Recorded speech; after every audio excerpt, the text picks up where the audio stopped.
নমস্কার, আমি অনির্বাণ চৌধুরী। শুরু করছি স্ট্রেট কাট। জানেন, আজকের স্ট্রেট কাট সব অর্থে স্পেশাল। আজকের স্ট্রেট কাটে আপনারা যেসব দেখবেন তা আজ পর্যন্ত কোনো ভারতীয় টিভি চ্যানেলে আগে দেখা যায়নি, হলফ করে বলছি। এবং বিশ্বাস করুন, আমি আমার সাংবাদিক জীবনেও এমন দৃশ্য খুব একটা দেখিনি। আকাশের বুক চিরে উঠছে ভারতের রাফাল, রাফালের গর্জনে কেঁপে উঠছে এয়ারবেস। হাসিমারা, যেখানে আমাদের রাজ্যের হাসিমারা এয়ারবেস, সেই রাফালের ডেরায় TV9-এর ক্যামেরা। হাসিমারা থেকে রাফালের মহড়া, রাফালের গর্জনে, শব্দে সবকিছু হারিয়ে যাবে, কিন্তু এই স্মৃতি আপনার আমার মনে থেকে যাবে চিরদিন, বহুদিন। প্রথম ভারতীয় চ্যানেলে রাফাল অ্যাকশনের সাক্ষী TV9 বাংলা।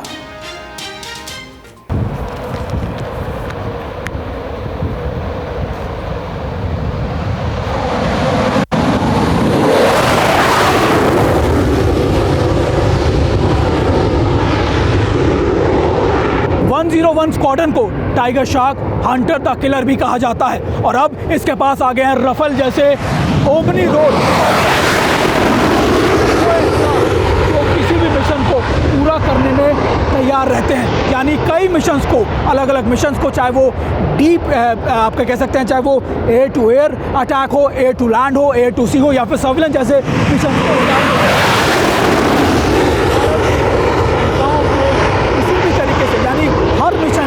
किसी भी लिहाज से पूरा करने के लिए सक्षम है। 101 स्क्वाड्रन का अपना इतिहास बहुत लंबा, बहुत पुराना रहा है, और अब इस स्क्वाड्रन के पास राफेल जैसे अत्याधुनिक विमान यानी एयरक्राफ्ट आ गए हैं, जो मैं आपको बता रहा हूं कि किस तरीके से कई मिशंस को एक साथ अंजाम दे सकते हैं। और आज हम आपको यही दिखाने की भारत के ये लड़ाके अब इस स्ट्रैटेजिक लोकेशन पे हैं जो किसी भी मिशन को पल भर में अंजाम दे सकते हैं। রাফাল এখন ভারতীয় বায়ুসেনার অন্যতম বড় ভরসা। ফরাসি যুদ্ধ বিমানের গতিবেগ কত জানেন? ঘন্টায় 2222 কিলোমিটার পার আওয়ার। 50,000 ফিট পর্যন্ত উপরে উঠতে পারে, তবে স্বচ্ছন্দে উঠতে পারে মাটি থেকে 37,000 ফুট উপরে। মাঝ আকাশেই জ্বালানি ভর্তি করার ব্যবস্থাও রয়েছে।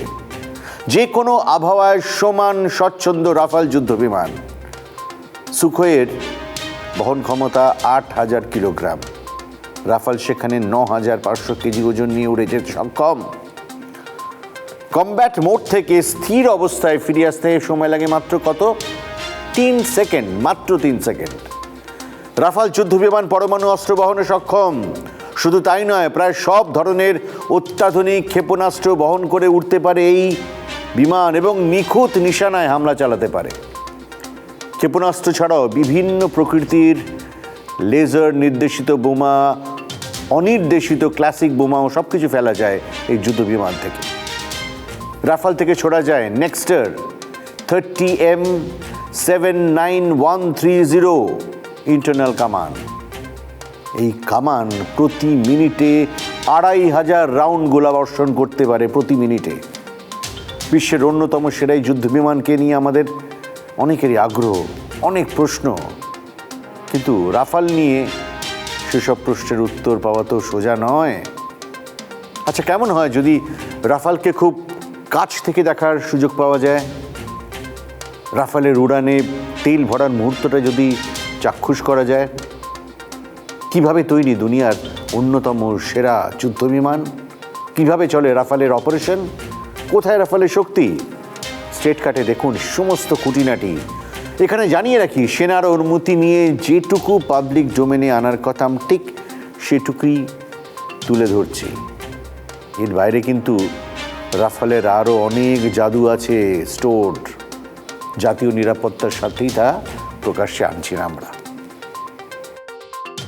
अभी अगर आप देखें एक फाइटर एयरक्राफ्ट को जब आप देखेंगे तो आप ये देखिए, ये रिफ्यूलिंग टैंक है जिसमें करीबन 1250 के करीब जो है वो फ्यूल आता है।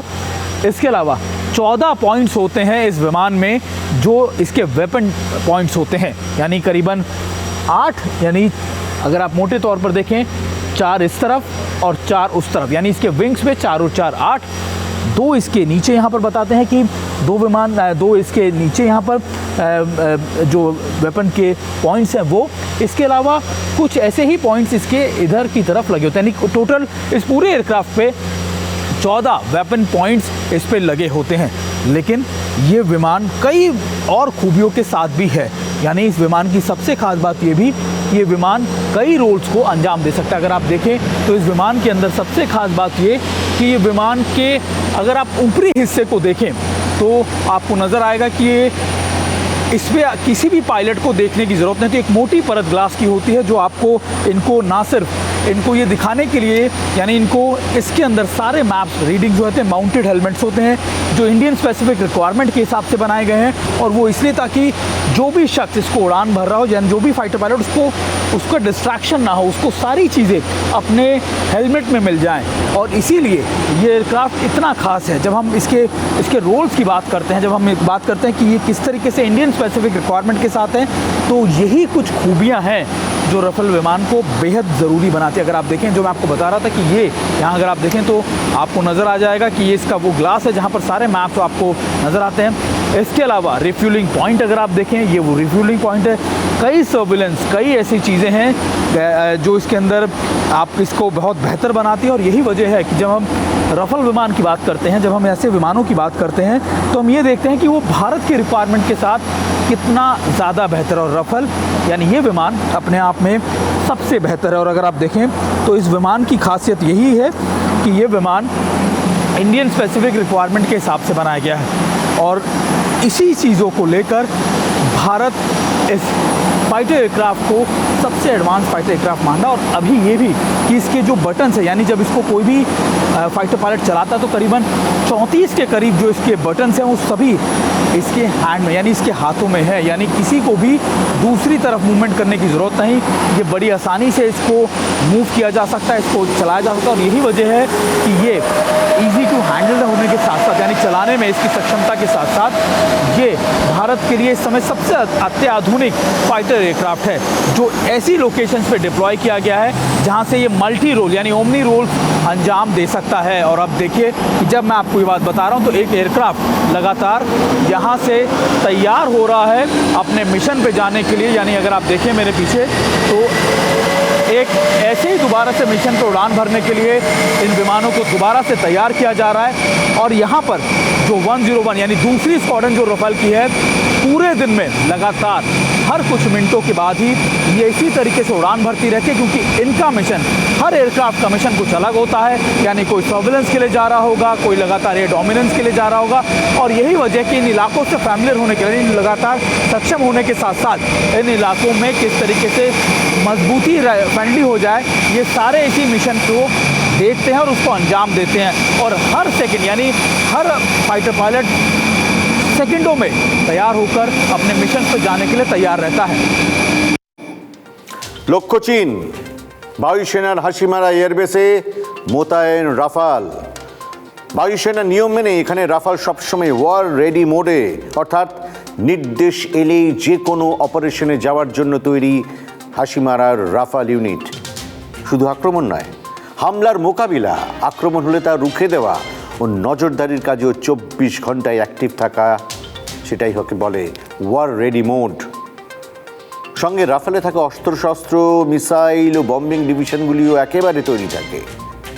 বায়ুসেনার দাবি এলএসি হোক বা অন্য কোথাও, হাসিমারা থেকে খুব দ্রুত অপারেশনে পৌঁছে যাবে রাফাল ডিভিশন। এখানকার পাইলটদের একটি অংশ ফ্রান্স থেকে প্রশিক্ষণ নিয়ে এসেছেন, অনেকে আবার এদেশেই প্রশিক্ষণ নিয়েছেন। উড়ানের সময় এটা তো টেনশন থাকেই, রাফাল ওড়াচ্ছি প্রথমবার, কি চলে মনে, ভাবনায় কি ভিড় করে আসে। রাফাল পাইলটদের মনের কথা टीवी9 বাংলায়। हमारे साथ इस समय स्क्वाड्रन लीडर हिमांशु चौधरी जी भी हैं। हिमांशु सर, जब एक पायलट जी सूट पहन लेता है, तैयार हो जाता है मिशन पे निकलने के लिए, तो उस पायलट के दिमाग में क्या चल रहा होता है? क्योंकि ये मिशन ऐसे होते हैं जहाँ पर गलती की तो कोई गुंजाइश होनी ही नहीं चाहिए। बिल्कुल। तो क्या दिमाग में चल रहा होता है एक फाइटर पायलट के उस समय?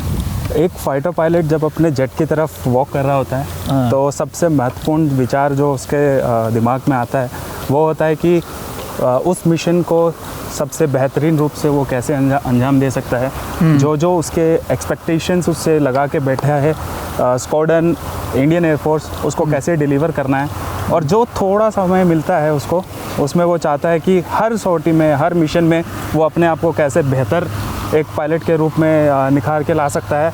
उस मिशन में वो सारी चीज़ें अचीव करना चाहता है जो उसने अपने खुद से और इंडियन एयरफोर्स ने उससे एक्सपेक्ट किया है।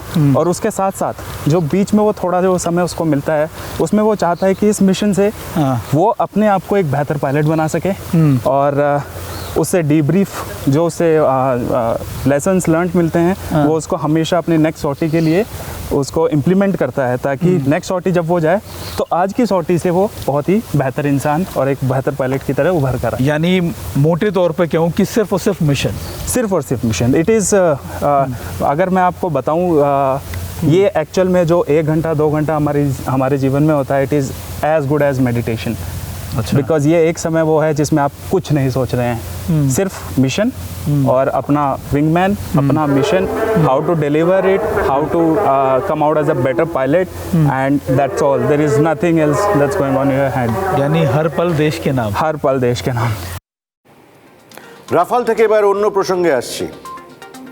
রাফালের মতো এখানে জড়িয়ে আছে আত্মবিশ্বাস, আত্মগরিমা এবং দেশকে অন্য উচ্চতায় পৌঁছে দেওয়ার সাফল্য, তার গর্ব। হ্যাঁ, আমি চন্দ্রযান 3-র কথাই বলছি। দেখুন, দুর্গাপুজোর কিন্তু খুব একটা বেশি দেরি নেই, এবার পুজো একটু সে অর্থে দেরিতেই পড়েছে। তবে পুজো ফিলটা কিন্তু দরজায় কড়া নাড়ছে, তাই না? আর দুর্গাপুজো মানেই শরৎকাল। আমরা যখন শরতের প্রতীক্ষায়, তখন চাঁদের দক্ষিণ মেরু থেকে এক অপ্রত্যাশিত খবর এলো। খবর পাঠালো বিক্রম ও প্রজ্ঞান। চাঁদের মাটির ওপরে এবং মাটির নিচে বিভিন্ন গভীরতায় তাপমাত্রার ভয়ঙ্কর রকমের হেরফের হওয়ার তথ্য সেগুলো কন্টিনিউয়াসলি দিয়ে চলেছে প্রজ্ঞান। সেই তথ্যই ইসরোর কন্ট্রোল রুমে পাঠাচ্ছে বিক্রম। চাঁদের দক্ষিণ মেরুর আবহাওয়ার বিভিন্ন তথ্য তুলে ধরে একটা গ্রাফ তৈরি করার চেষ্টা করছে ইসরো। চাঁদের দক্ষিণ মেরুতে নামার পর থেকে প্রজ্ঞান ও বিক্রম যে তথ্য পাঠিয়েছে, অন্তত যেটুকু আমরা জানতে পেরেছি, এর মধ্যে এটাই যেটা বলছি সেটাই চমকে দেওয়ার মতো। আমি 24 আগস্টে বলেছিলাম বিক্রম ও প্রজ্ঞান চাঁদে নামার সময় দক্ষিণ মেরুর তাপমাত্রা ছিল হিমাঙ্কের অনেক নিচে, ভয়ঙ্কর ঠান্ডা। তবে সেটা রাতের বেলা। দিনের বেলা সেটাই নেমে আসে 70 ডিগ্রির আশেপাশে। এখানে মানে আমাদের 14 দিন আর রাত একই। ইসরোর বৈজ্ঞানিক BH দারুকেশা সংবাদ সংস্থা PTIকে বলেছেন যে আমাদের হিসেব ছিল তাপমাত্রার হেরফের 20 থেকে 30 ডিগ্রি সেলসিয়াসের কাছাকাছি থাকবে, কিন্তু দেখা যাচ্ছে তাপমাত্রা 70 ডিগ্রির কাছাকাছি হেরফের হচ্ছে। এটা নিশ্চিতভাবেই আমাদের হিসেবের বাইরে ছিল। প্রজ্ঞান ও বিক্রমের পাঠানো তথ্য বলছে চাঁদের মাটির নিচে মাত্র 20 মিলিমিটার, মানে খুব অল্প জায়গা, 20 মিলিমিটার গভীরে পৌঁছলেই তাপমাত্রা বাংলার শরৎকালের মতন, অথচ উপরে কনকনে ঠান্ডা। 30 ডিগ্রি থেকে 35 ডিগ্রি সেলসিয়াসের মধ্যে উঠানামা করছে পারদ। সেটা শুধু একটা নির্দিষ্ট সময়ের জন্য নয়, কম বেশি এটাই চাঁদের দক্ষিণ মেরুর গড় অবস্থা। যত নিচে নামা যাবে ততই ঠান্ডা ও গরম অস্বাভাবিকভাবে বাড়বে। মানে দিনের বেলায় প্রবল গরম, রাতে প্রবল ঠান্ডা। মাটির উপরে কিন্তু বিষয়টা আলাদা, সেখানে তাপমাত্রা কখনোই ওই মাত্রায় যাচ্ছে না। অর্থাৎ মাটির উপরে আর নিচে তাপমাত্রার আকাশ আর পাতালের তফাৎ চাঁদের কুমেরুতে এই রাত যখন নামে তখন চন্দ্রপৃষ্ঠে -300 ডিগ্রি ফ্যারেনহাইট এই পর্যন্ত নেমে যায় তাপমাত্রা। তবে সূর্য আকাশে থাকলে চন্দ্রপৃষ্ঠের এই অংশের মাত্র 30 মিলিমিটার গভীরে গেলেও তাপমাত্রা থাকে ওই 30 ডিগ্রি সেন্টিগ্রেডের ঘরে। চন্দ্রযান 3 প্রথম আবিষ্কারে দুনিয়াকে চমকে দিয়েছে। ইউরোপীয় স্পেস এজেন্সি তারাও চন্দ্রযান 3 পাঠানো তথ্যে অবাক। তাদের এক বৈজ্ঞানিক সংবাদ সংস্থাকে বলেছেন যে পৃথিবীতে মাটির নিচে 2 থেকে 3 সেন্টিমিটার গভীরে তাপমাত্রার ফারাক হয়, সেখানে 2 থেকে 3 ডিগ্রি সেলসিয়াস ওপর থেকে তলায়। সেখানেই চাঁদের ক্ষেত্রে সেই ফারাক দাঁড়িয়েছে 50 ডিগ্রি সেন্টিগ্রেড। এই বিষয়টি বিজ্ঞানীদের কাছে যথেষ্ট আকর্ষণীয়। ইসরো সূত্রে আপনি জানতে পারছি যে বিক্রমের ভেতরে থাকা বিভিন্ন যন্ত্র কাজ শুরু করে দিয়েছে ইতিমধ্যেই, এবং এর অন্যতম চাঁদে চাঁদের মাটির গভীরে 10 সেন্টিমিটার পর্যন্ত পৌঁছানোর ক্ষমতা রয়েছে এই যন্ত্রের। তবে সোমবার বিকেল পর্যন্ত অনলি 86 মিলিমিটার গভীরে ঢুকে তথ্য পাঠিয়েছে চাঁদে। চাঁদের মাটিতে বিভিন্ন স্তরের তাপমাত্রাও রেকর্ড করে যাচ্ছে এই যন্ত্র, যার তথ্য বিক্রম পাঠিয়েছে ইসরোর দপ্তরে। ইন্ডিয়ান ইনস্টিটিউট অফ স্পেস ফিজিক্সের অধিকর্তা এক মহাকাশ বিজ্ঞানী সন্দীপ চক্রবর্তী, তিনি এই চন্দ্রযানের পাঠানো তথ্যে উচ্ছ্বসিত। তার বক্তব্য, ভূপৃষ্ঠের মাত্র 8 সেন্টিমিটার নিচে -10 ডিগ্রি সেলসিয়াস তাপমাত্রা হওয়া মানে চাঁদের পৃষ্ঠের অল্প নিচে তরল অবস্থায় জল পাওয়ার সম্ভাবনা খুব বেশি। বিশুদ্ধ জল হলে সেটা ওই তাপমাত্রায় জমে যেত, আর সেটা হলে মানুষের কাজ আরও কিছুটা সহজ হতে চলেছে বলেই মত তার। আপনাদের বলে রাখি, চন্দ্রযান মিশন লঞ্চের সেই সময় ইসরোর বিজ্ঞানীরা যতটা উৎসাহিত ছিলেন, ততটাই উৎসাহে চন্দ্রযানের পাঠানো তথ্যের দিকে তাকিয়ে তারা। এক শিফটে কম বেশি 90 জন বিজ্ঞানী চন্দ্রযান 3 পাঠানো তথ্যের উপর নজর রাখছেন, আর সেসব বিশ্লেষণের জন্য দিন রাত এক করে খাটছেন 175 জন বিজ্ঞানী। বিশাল একটা টিম। ইসরোর প্রধান মজা করে বলেছেন যে প্রজ্ঞানা রোভার যেন সেই শিশু যে সবে হাঁটা শুরু করেছে, আর ইসরোর বিজ্ঞানীরা ওদের বাবা আর মা। And as a mother, when I see it's like Pragyan, I'm in the Pragyan team. For me, Pragyan is like the baby. I'm a mother and he's my baby and he's taking his baby steps on the moon. So it's a wonderful experience to see the rover roll out on the moon for the first time. And as a mother, when I see it's like Pragyan, I'm in the Pragyan team. For me, Pragyan is like the baby. I'm a mother and he's my baby and he's taking his baby steps on the moon. So it's a wonderful experience to see the rover roll out on the moon for the first time. সোনা জিতলেন আমাদের নীরজ চোপড়া। এতক্ষণে নিশ্চয়ই আপনারা সেই খবরের খুঁটিনাটি জেনে গিয়েছেন। ফাইনালে 88.17 মিটার দূরে জ্যাভলিন ছুঁড়েছেন নীরজ। বাকিরা তার কেউ ধারে কাছেই আসেনি। তবে তাকে কঠিন লড়াইয়ে ফেলে দিয়েছিলেন পাকিস্তানের আরশাদ নাদিম। নীরজের পেছনে শেষ করে রূপা পেয়েছেন নাদিম। অলিম্পিক্স ও বিশ্ব চ্যাম্পিয়নশিপ, এই 2 প্রতিযোগিতায় সোনা জেতার সাফল্য খুব কম অ্যাথলেটের ঝুলিতেই রয়েছে। তবে সেটা বললেই অর্ধেকটা বলা হয়। পদক জিততে না পারলেও বিশ্ব চ্যাম্পিয়নশিপে চমকে দেওয়া পারফরমেন্স করেছেন আমাদের ভারতীয় অ্যাথলিটরা। ট্র্যাক অ্যান্ড ফিল্ডে ভারতীয়দের সাফল্যের হার খুব একটা ভালো নয়, কোনো দিন ঐতিহাসিকভাবে খারাপ। বিশ্ব অ্যাথলেটিক্স চ্যাম্পিয়নশিপে পদক জিততে না পারলেও প্যারিস অলিম্পিক্সের যোগ্যতা অর্জন করে ফেলেছেন ভারতের পারুল চৌধুরী। স্টিপল চেজে ভারতীয় রেকর্ড গড়েছেন তিনি। 3000 মিটারের প্রতিযোগিতার 9 মিনিট 15.31 সেকেন্ডে শেষ করেছেন পারুল। এই প্রথম রিলের ফাইনালে উঠল ভারতীয় টিম। শেষ করলো অবশ্য 5ম স্থানে, কিন্তু ফাইনাল রাউন্ডে ওঠাটা কিন্তু চারটিখানি কথা নয়। এবার এশিয়ান গেমসেও বৃহত্তম অ্যাথলেটিক্স টিম পাঠাচ্ছে ভারত। এদের অনেকেই কিন্তু পদকের দাবিদার। স্ট্রেট কাট আজ এ পর্যন্তই। আবার দেখা হবে সোম থেকে শনি প্রতিদিন রাত 10টায়। দেখতে থাকুন TV9 বাংলা, প্রথম থেকেই প্রথমে। Good bye.